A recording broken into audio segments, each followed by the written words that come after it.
ल यो चाहिँ हाम्रो खुङरी गाउँ गोडा गाउँ देखिने ठाउँ है। यस्तो छ यस्तो छ है। म फेरि यता छु। आज खानपानी ट्याङ्कीको त्यो हेर्न जानु लाग्छ उतातिर त्यो बाटोदेखि है। ल यता खुङरी पुरा देखिन्छ है। यता सारी पनि देखियो, खोला खेत पनि देखियो है, पर केम्चुरहरू पनि देखियो यतादेखि। ल यस्तो छ है।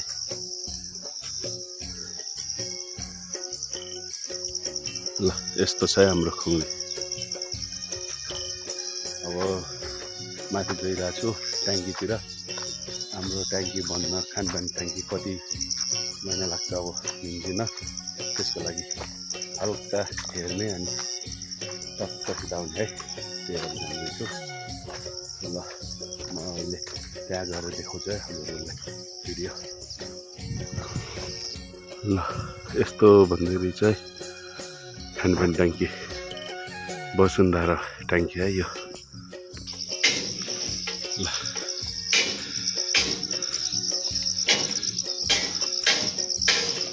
ल फाइनलमा रहेको रहेछ।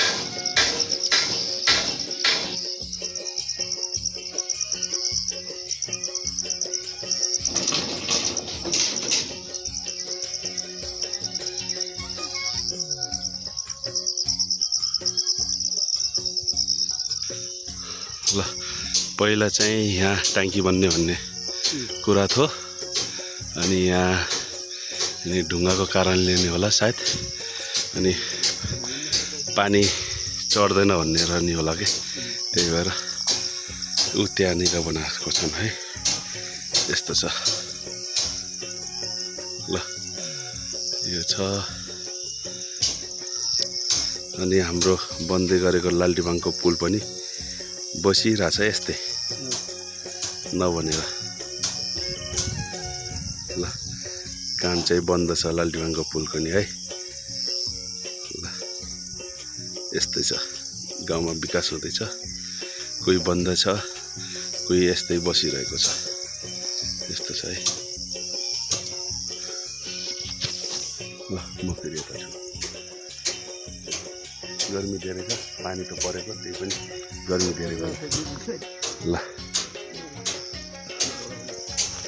अनि हाम्रो उताको गाउँतिर यसै माथिदेखि चाहिँ गोडा गाउँ खुङरी है। 5 नम्बरहरू, 2 नम्बरहरू, तल 16, यता 2 नम्बर टिका। यस्तो छ है।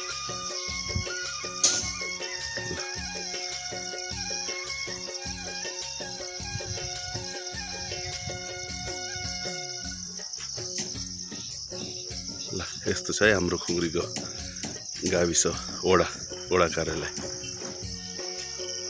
ल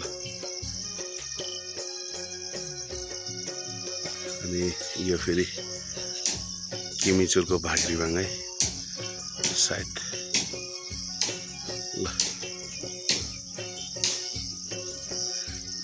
गोडा गाउँ पनि।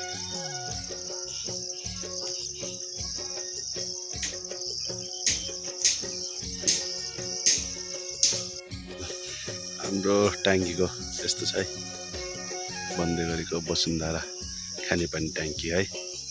ल यो छ।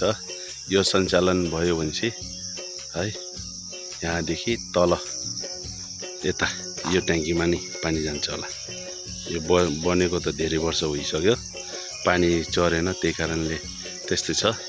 अगर यो वसुन्धरा खानेपानी ट्याङ्की कामयाब भयो भनेपछि है, यसमा गयो भनेपछि यता योदेखि तलतिर का बेग्लै यो ट्याङ्कीले नि भ्याउँछ, यो पनि काम आउँछ कन्फर्म। ल यस्तो छ। तर नि यो सालमा निम्जिसे त हामीले यो बर्खाको बेला चाहिँ पानी लगभग सम्भावना छ है। हाम्रो खुङरी चौरमा पानी सबैको प्रत्येक घरमा पानी जाने है। ल यस्तो छ। यो आउट हो, यो 3वटा गेटवाल आउट हो अरे। यता लास्टको फेरि यो इन हो अरे पानी है। यस्तो छ सिस्टम, एकदम राम्रो छ। बरपानी नि भरेर गयो जाने ऊ पनि एकदम राम्रो गराछन्। नयाँ प्रगतिले गरेको, इन्जिनियरले गरेको ट्याङ्कीहरू यस्तो छ, असाध्यै राम्रो छ है। ल ल आरसीसी पनि ढलान पनि एकदम मोटो छ है। एकदम यस्तो फाउन्डेसन पनि राम्रै छ।